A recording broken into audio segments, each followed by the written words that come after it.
great to be with you. I've got a particular view of something Phyllis did 50 years ago that I think is having an impact today. I think in the last year, maybe her greatest impact she's ever had. And I want to explain it to you.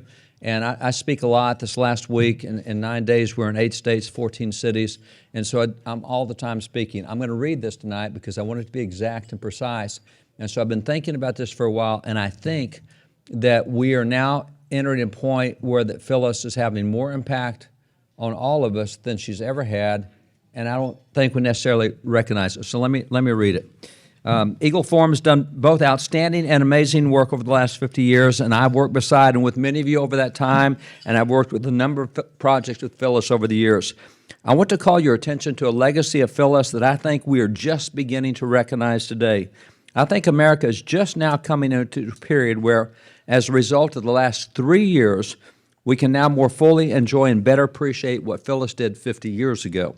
I believe Phyllis was a special tool of God specifically used by him to preserve America's constitutional philosophy in a time of raging progressivism and great constitutional danger. Because of her legendary success and what many thought was an unlikely victory in stopping the ERA, and I just want to focus on that one thing because I think it has greater impact than we realize, I think America gained the time needed to begin recovering the original guiding philosophy that made us the most successful constitutional republic in the history of the world.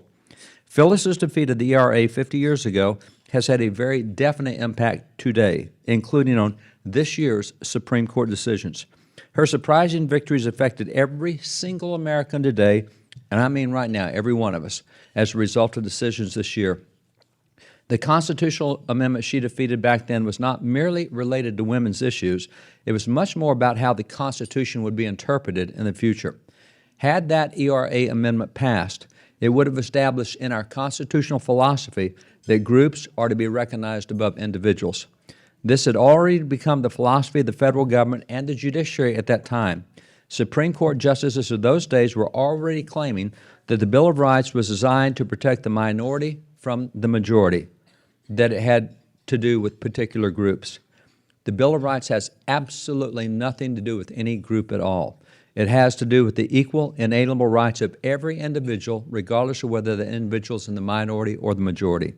It's socialism, Marxism, and progressivism that promote groups and that recognize some groups as having more rights and more privileges than others.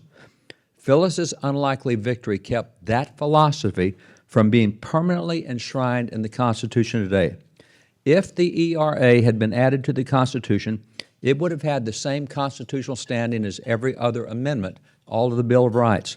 It therefore would have been used to reinterpret our existing Bill of Rights, changing the application of the 5 freedoms we have in the First Amendment, of the 2 freedoms we have in the Second Amendment, of the freedom in the Third Amendment, and so forth. All of the Bill of Rights would have been reinterpreted in light of the new constitutional amendment that recognized groups above individuals. There we go. In fact, notice that in the states that adopted the ERA, remember when it went down, a number of states said, well, we'll put it in our Constitution? And those state constitutions, those states are now some of the least free and most tumultuous states in the entire nation. They recognize and empower groups over individuals, and it doesn't matter whether it's unions or LGBTQ+ or BLM or whatever the preferred group is in those states. So what Phyllis did was preserve constitutional rights for every individual, and she actually kept government very limited. As a result of her amazing victory 50 years ago, the original intent of the Constitution has survived, and in fact, it now appears that federal courts are beginning to come home to the Constitution. I've been involved in 13 cases at the U.S. Supreme Court, including one this year. We're already involved in a case for next year. Over recent decades, we usually win a religious liberty case at the Supreme Court every 3 to 5 years. This year, we won 5 religious liberty cases at the Supreme Court in 1 year. And I'll point out that today, we literally have more religious liberty available to us today that's been restored to us than at any point in the last 60 years. So if you got white hair like I've got, we got more religious liberty today than since when I was a kid, way back in the days. One of the victories at the court this year was named Carson v. Macon. Now, the media said that this was about school choice.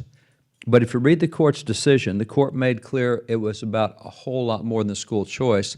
They just used school choice to announce the philosophy. The court used that case to declare that religious groups now get equal recognition with secular groups in all areas. They said it doesn't matter if it's education or foster care or adoption agencies or marriage counseling or anything else, no longer are there preferred groups in this area. Had the ERA passed, this decision would not have come down this year. We would not be equal with all other groups. So Phyllis, even though she's no longer with us, thank you for this year's victories, quite frankly. What she did kept the original intent of the Constitution intact, and we're now seeing it with original intent justices starting to apply it back again. Had the Constitution been changed 50 years ago with the ERA, it would have fundamentally changed how justices are required to interpret the Constitution today, and we therefore would not have had these religious liberty victories. We would not have had the Dobbs abortion decision. We would not have had the Bruin decision on keeping the right to keep and bear arms. All these basic constitutional rights that were protected this year by the court would not have happened if Phyllis had not won that fight 50 years ago. So I actually think that right now, today, we're just beginning to recognize and just beginning to experience the depth and the breadth of the victory that Phyllis achieved 50 years ago. Over these intervening 50 years, Eagle Forum has certainly been at the forefront of fighting the battles to preserve faith and family in the Constitution, and we're now on the verge of great positive change. The courts have opened the door for us, but we still have to fight our way through that open door. Fighting hard will be our responsibility. We now have constitutional tools we've not had available in decades, but at the same time, the opposition is better funded, and quite frankly, they're much meaner than they've ever been before. So the prospects of victory are greater now than they've been in a half century, but we're going to have to fight for that victory. So I think that's part of Phyllis's true legacy, is I think we're just now beginning to see things that happened back then. We looked at the ERA, said she whipped that, that's really good. I think we're just now seeing the effect of her having whipped the ERA, and it deals with the restoration of constitutional rights to all of us.